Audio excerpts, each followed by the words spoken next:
Hi there guys, here we are with another video for people in business to learn from. I am Richard and this is the R&C Growth Lab. I'm Caroline. And she's the other part of the Growth Lab, she's the C. So obviously I am the R.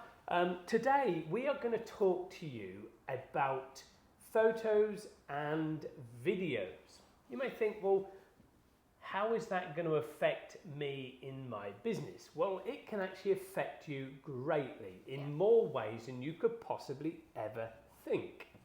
And not just you, it can affect a lot of other people, your customers, your clients, and even people just looking in on your socials and seeing what you're photographing. It makes a huge difference from what people are seeing. Yeah, absolutely,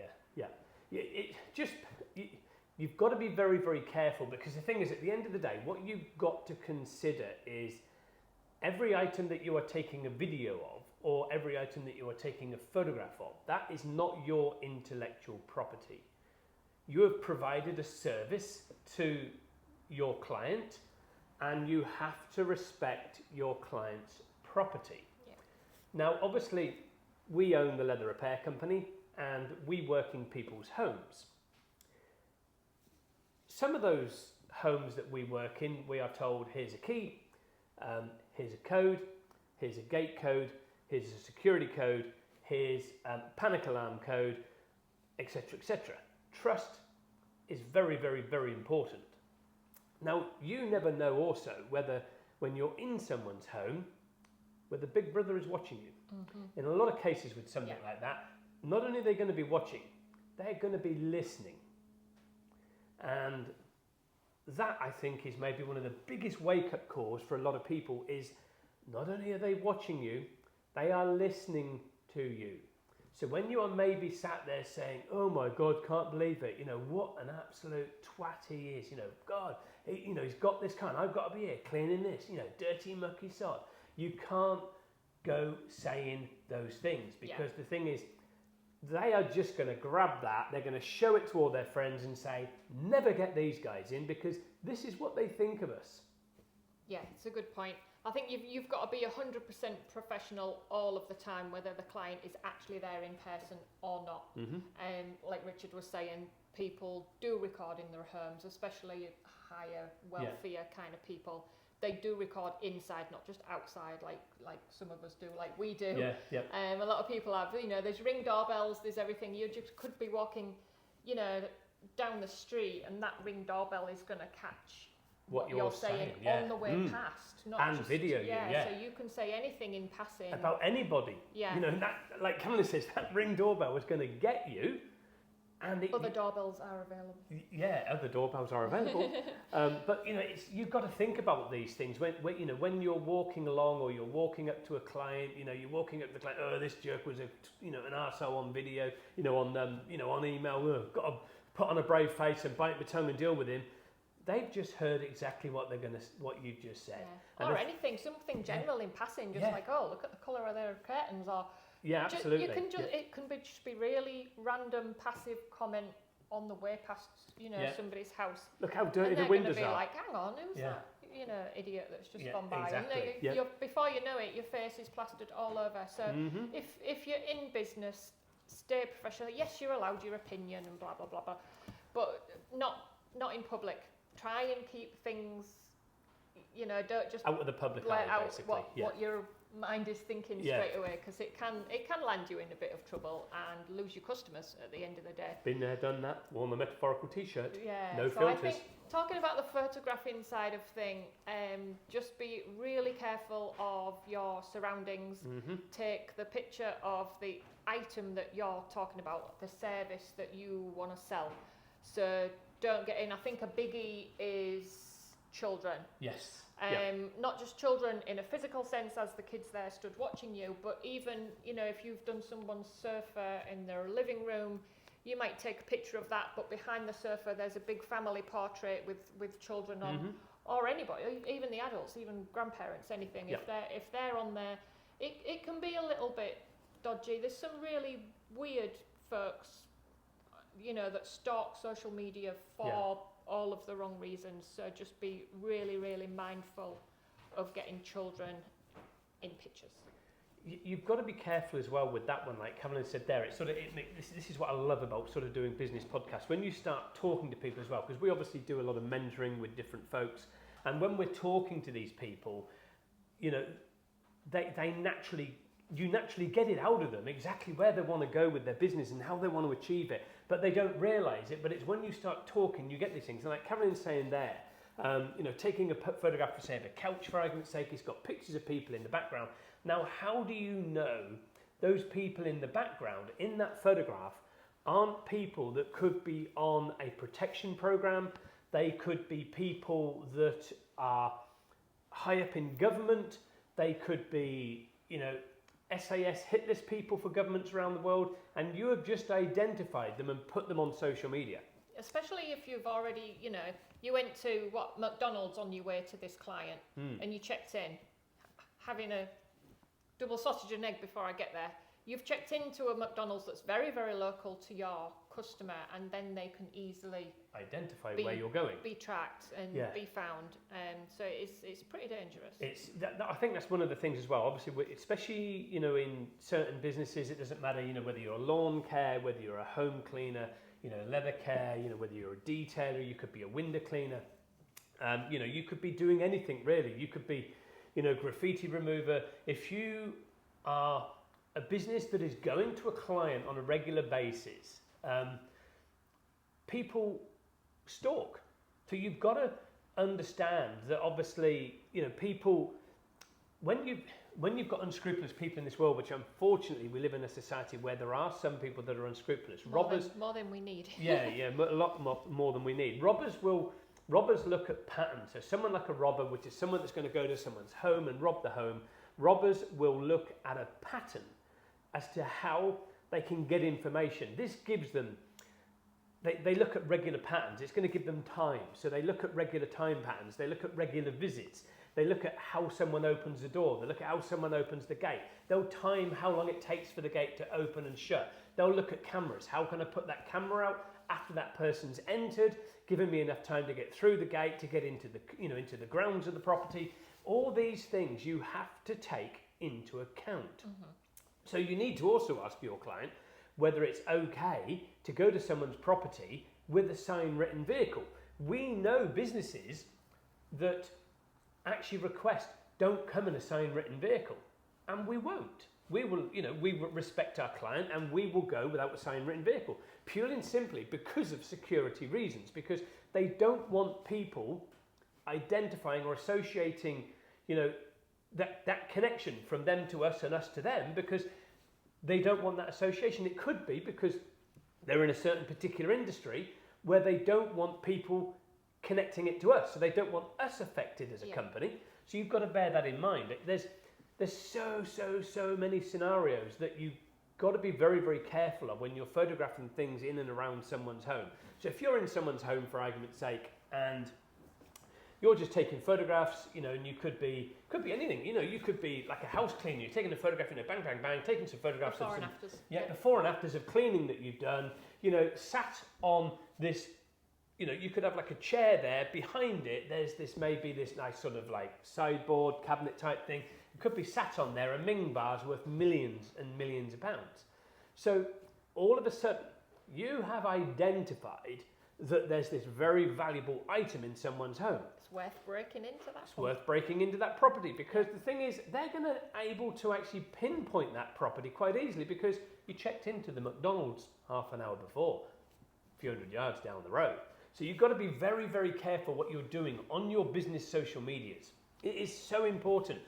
And it is so, you know, it's so easy to get carried away with the excitement that, oh my God, you know, we're going to this client, they're this famous client, they're wealthy, you know, I want to do more, I want to show other people we've been there, let's try to attract some more of these people. The thing is, those people you won't need to attract, because they will tell other people that's in and their I think circle. the more that you post about it, that you're doing these kind of clients, the less they're going to want to use you, because they don't want to be plastered all over, you know, apart from the vases and stuff that could be in the background, just paintings, something that we wouldn't know that painting's worth millions and millions, but they are going to know. The people that would steal it are going to know exactly what they're that going to know what it painting's is. worth. Yeah, It's nothing exactly. to us, like I wouldn't have a clue, but Yeah. you know, the people that are looking for things like that.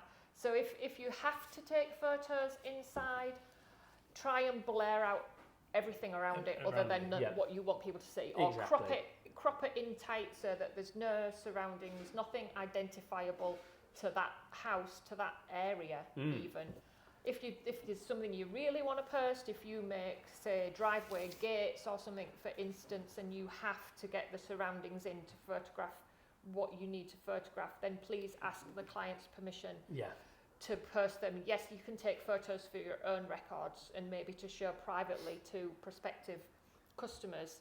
But if you want to post it on socials, on your website, on anything, then please ask permission. It's only polite and courteous to do that. And the thing is, it's their intellectual property at the end of the day. You know, now getting onto that subject, it is their intellectual property, and you know, we obviously deal with a lot of very exclusive clients. We've dealt with a lot of very exclusive clients over the years, even with our detailing business that we had many years ago.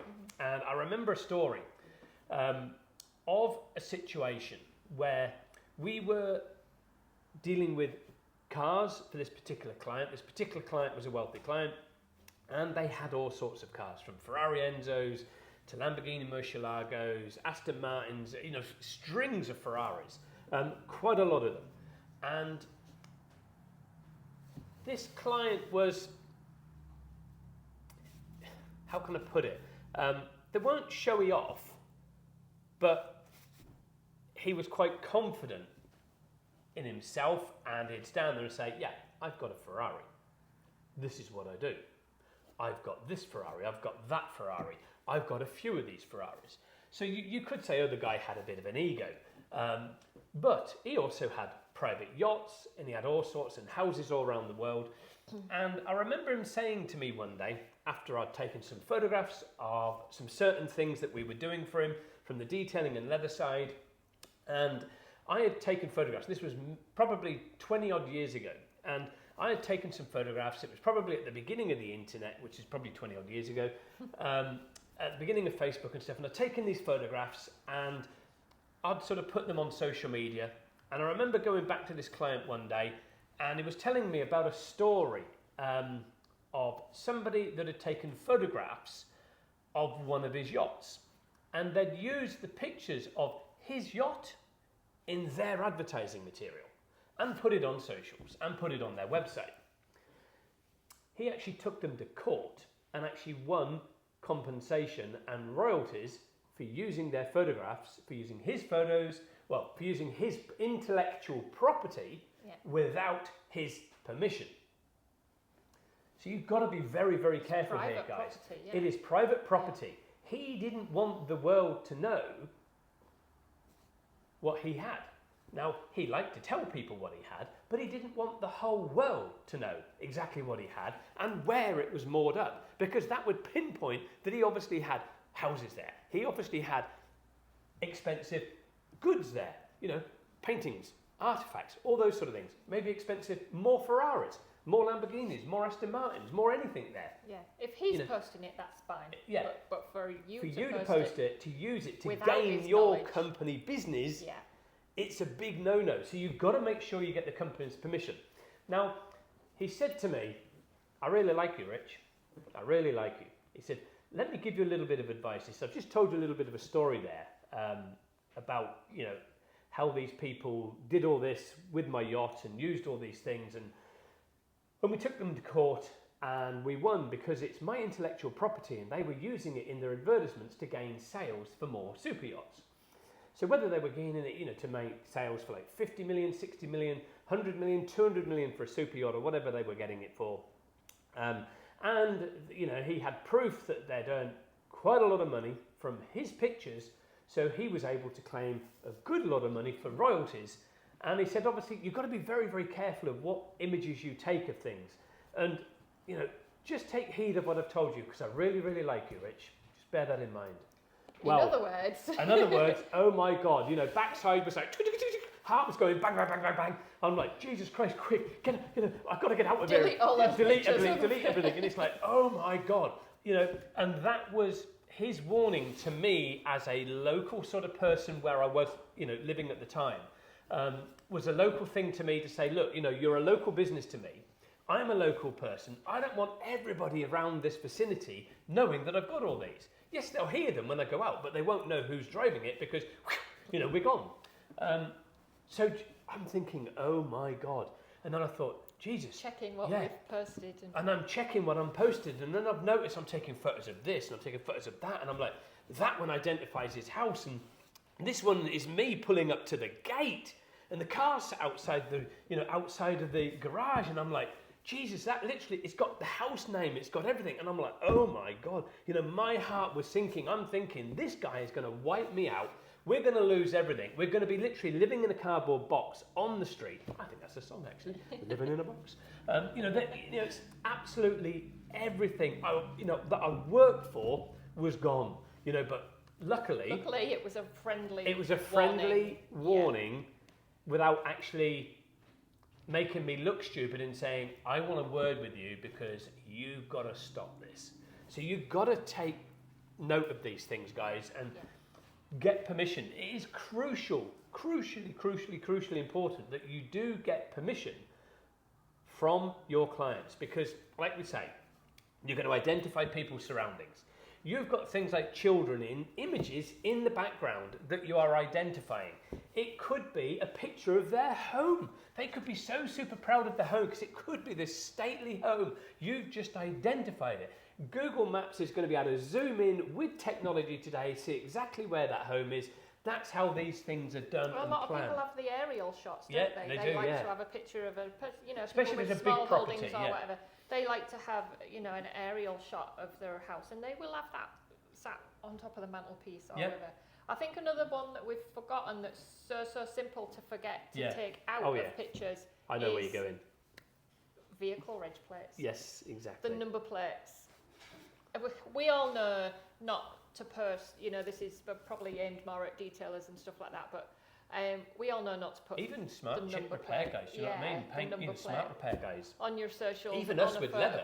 Do you know what I mean? Even with leather, you'd go into a seat and you see this cracking number plate. It's like, I love this car, it's Ferrari, take a photo from the front, and it's like all of a sudden you've just told the world that client's registration number, which could probably identify the client. You very rarely see that these days. People do blare them out, or they have, a fancy thing that they'll stick over the top and take a photo of with. But it's such a simple one to forget. Even if you're taking a photograph of this car that you've just detailed, that there might be a car in the background somewhere and the plate's fully visible. Please don't forget to take that plate out as well.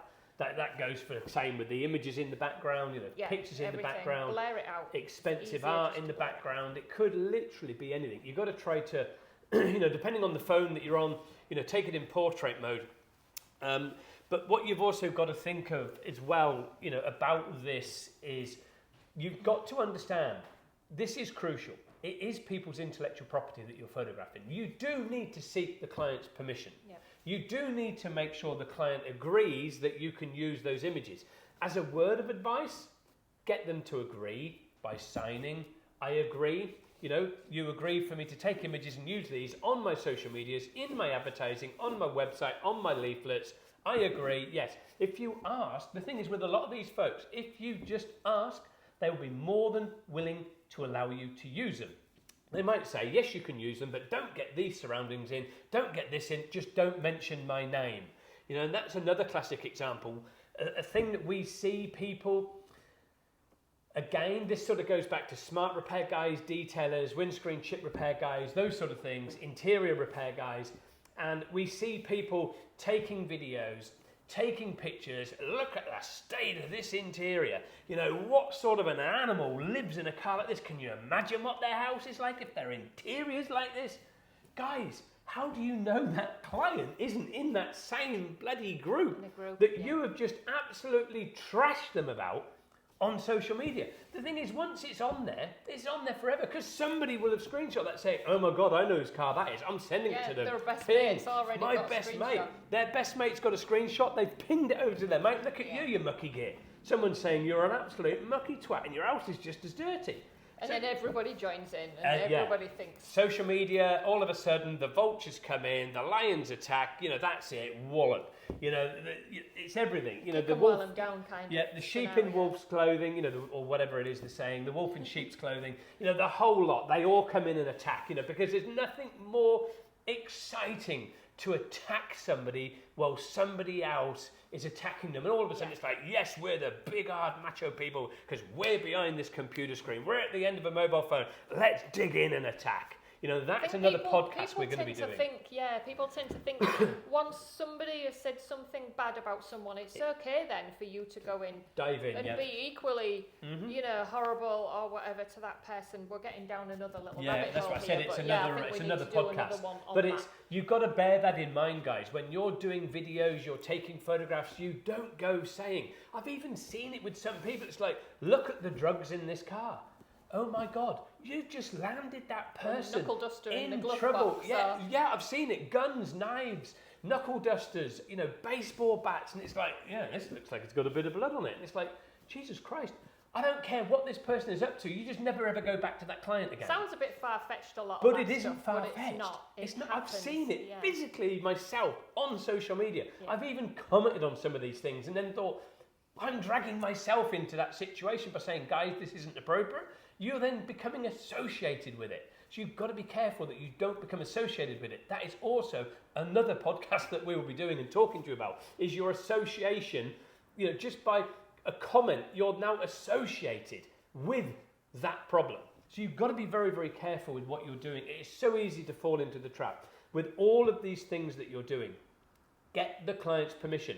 Make sure your backside is covered. Your company is covered. Your brand, your name, everything is completely covered and safe. That you are not, aligning yourself to a massive lawsuit. Can you afford it? Do you have insurance?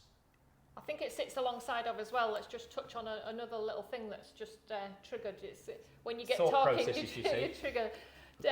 Having the expensive stuff, having photographing in people's homes, it works as well if you're doing things in your shop, if you're doing things in your own absolutely. unit. Yeah, I know a classic got, on that one. You've got a Ferrari in to detail, you've got a really expensive surfer in to do a leather repair on. Don't post anything about it till it's left your building. Yes. Everybody knows where you are. Your address is on your Facebook profile, Instagram profile, whatever. Everybody knows exactly where you are. So if you're posting that car saying, this is what I'm working on right now, you're open for robbery. Yeah, exactly. Someone's going to come along and have a little ride out in it overnight and probably not bring it back. So not wise to post it until it's left. End up in parts in the back of a truck, gone somewhere overseas, never to be seen again. Even with trackers, they can, there's so much technology today to block trackers, do everything. It could literally end your business. It would definitely. It would end your business. If you own a home, own the factory that you're in, the whole lot's gone. You don't want to attract the wrong kind of people. No. I mean, the thing is, with insurance companies like that, again, it's amazing how it makes you trigger these thoughts. Insurance companies like that in that situation will be like, well, you blathered it over social media. You led yourself open to be, a target. Yeah, you're dangling carrots out. I know we've got to promote things, and you're thinking, what a load of dribble that he's talking, and she's rambling on about. I know we've all got to promote things, guys. I get that, but you've got to think how you do this. It's the timings of when you do it, and always make sure, we had this car in recently. The client was ecstatically happy. Here's the customer's review. On the day they picked it up, this is what they said to us. Post the whole lot in one hit. The client picked it up. Bang, bang, bang, bang, bang. He's had it. Whatever. End of story. And it's like the client. But again, it's about the quality of the images that you're taking as well. Mm-hmm. It's about the quality of the videos that you're doing. Yeah. There's so many things out there. That you can use to record videos on. We have this white backdrop, as you can clearly see. Behind there is a big roller shutter door, believe it or not. But we try to create a sterile environment because we want our brand to be identical every single time when we do these particular videos. And depending on the type of video that we do, we may even dress differently. It could be just very, very differently. We're a bit half and half today. So today we're like a half and half.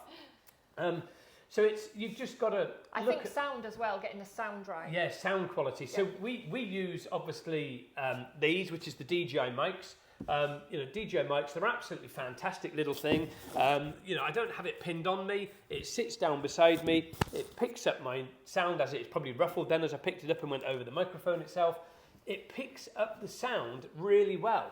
And if you look at the difference between turning them off and turning them on again, you will notice the difference. We sound very echoey, very tinny when they're off, and it just sounds really poor quality. Yes, there are a few £100. There are alternatives out there that you can get. There is some that I was looking at the other day, which is just, because if you're a single user, obviously we've got 2 people here, so we can have more of them on and connected if we needed to. You can get like more onto the system. Now, if you're just a single person out all the time doing videos, remote control, setting up your video, getting it going, you only need one mic on doing that. So there are other systems out there. There was one I was looking at the other day that I learned from another business podcast that you can get, and it's around about £85 for this microphone. It's like a sort of long microphone, and it connects via Bluetooth to your phone, whereas this one has a gadget that connects into the charging port on the phone.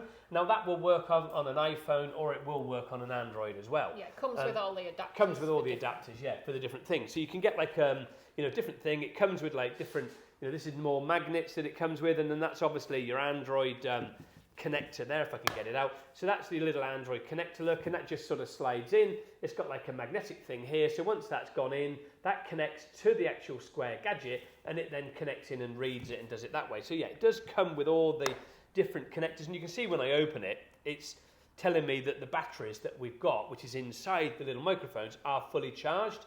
So we know the whole unit is fully charged. It's quite a big investment, but it's a big investment. It's an asset, and hopefully, fingers crossed, they will last you quite a long time. So it does make a massive difference. And I think to it's about the quality, isn't sound. It's the quality. It's showing that if you're doing socials that are quality, people will then think your quality, your work is quality, the service you provide is quality. If it all goes along a level quality, get the word in.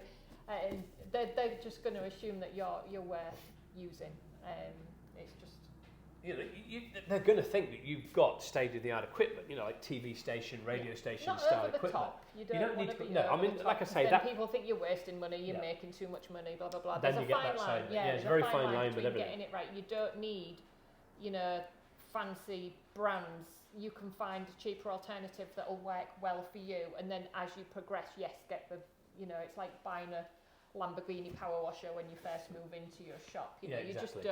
You don't need to do that Just unless to have you're an just ego. promoting the fact that I've got a Lamborghini power washer. Unless Lamborghini Power Washers has given you that power washer, then you're going to have to They're promote brilliant, them. yeah. So it's things like, it's like earbuds for an iPhone and stuff. They're very, very expensive. I have some that look exactly identical. Even the casing looks identical, and the sound quality is absolutely amazing. I can literally sit here and walk a couple of 100 feet away.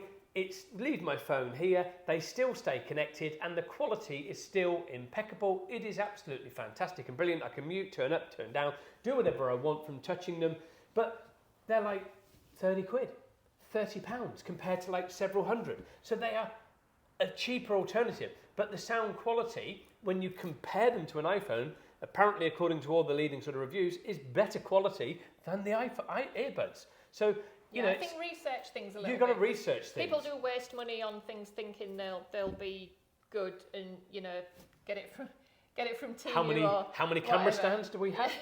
I think that's a little hint actually. We can have a camera stand shop. We could. Yeah, we literally could. But do a little bit of research, do a little bit of googling on what's the best, and ask people that are doing a similar thing if they've found a cheaper alternative, and get it from the crux of the people that are actually using it every day, and make sure it stands up to what you do need, because by the time you've wasted 3 or 4 times, we're contradicting ourselves a little bit, but by the time you've bought cheaper and you don't add to do that 3 or 4 times, sometimes to it's better. find ones that are sometimes actually better good to enough. buy the quality. Yeah, depending so on what it is. If you can get recommendations from people that are actually using like the earbud things you've got, they're great for you. They might not be great for somebody else. And again, they come with different size things to connect for your ears, whether you've got small ears, big ears or whatever, or flappy ears or whatever. So yeah, it literally does everything. So So let's just sum this up, guys, with what we were talking about, which is taking photos. Yeah. We've got a lot of these podcasts we're going to be bringing out. I call them podcasts. They are business videos to help people. Helpful videos to help people run a business and maybe understand a few things that you wouldn't maybe understand until you've listened to this and thought, you know what? Wow. Yeah, that hits a raw nerve. Yeah. Or I never thought about it. It's like, wow, never thought about it. So pictures, videos. Just remember, you've obviously got to look out, you've got to remember about regular patterns, people watching you, following you for regular patterns to go and rob somebody else's property. You've obviously got to think about art, Ming vases, paintings, surroundings around you. The thing is, you could be photographing a leather couch and sat in the distance could be some French dining table that is worth millions and millions, and I say that is because I've worked on a French dining table in someone's house with a couch as well, and this particular dining table was worth around about £6 million. So you've got to bear that in mind. Vehicle registration plates. Obviously, get the client's permission to use the items. They may say to you, if you're going to use them, please take them like this, take them like that. Don't use my name, don't make any surroundings in. Remember, images of people in the background. You could be dealing with people that's on a protection program. You could be taking photographs of a background image where it's got a photograph of kids in it, or someone that's on a protection program. You could be anything. Someone that's. They could be on the run. They could be a mass murderer. They could be. Literally, they could be anything. Extreme. There could be anybody in anything. So you've got to be very, very careful what you're doing. Obviously, the identifying your surroundings. Make sure that everything that you do, you get the person's permission, guys. It's very, very, very important. So I hope you enjoyed the video. Please do like it, please do share it, and hit that subscribe button and tell your friends, because we are here to help you grow your business. That is what we're about. It is about getting your business and growing it by learning from us, from all the things that has happened to us over our business lifetime in the different businesses we've owned, from finance companies to pubs, restaurants, cafes, nightclubs, mobile phone companies, car sales companies, leasing companies, MLM mail order companies, adult businesses. We've literally owned it, done it, and worn the metaphorical t-shirt with every single one of them. And we have learnt so much on our journey in the last 40 years. So it's important, please, you may not like us, but I hope you've got some sound advice from what we have given you today. You may think some of it is far-fetched, but trust me, it actually isn't. Even if it just makes a couple of people just think a little bit differently about what they're posting. But what they're posting and how they're doing it. Make sure the post that you're doing is quality as well, guys. Having images that are just all, make sure that the camera lens is clean. Make sure that it's the right way, the right image, it's the right, captures the right poignant moment with what you're trying to, portray out to the people where you've got the permission to use the photos. Capture it right. Take your time. There are lessons out there that you can go on to learn about social media. I think Bert Yull actually runs them, who used to own PVD. He is another good person that you can go to learn from about, how to take photographs for social media. Bert is very, very good at what he does. Get out there, connect with Bert Yull. He used to own PVD. Dave Reed now owns PVD. Get out there and connect to these people and learn from them. It's very, very simple, guys. It's exactly what you've got to do. It is about connections for your business to grow and scale it, to know exactly where you're going. But we will be doing a business podcast with you, talking about the ending of your business. And you might think, well, what do I want to talk about at the ending? I want to talk about the beginning. The thing is, we need to know about the ending to know where to begin. So that is it, guys, for today. That is about taking photographs and taking videos and how you use and distribute them. So be mindful. I am Richard. I'm Carolyn. And that is the R&C Growth Lab. Thank you very much, guys. See you around soon. Don't forget, like, share, and subscribe, and tell your friends. See you around. Thanks. Bye-bye.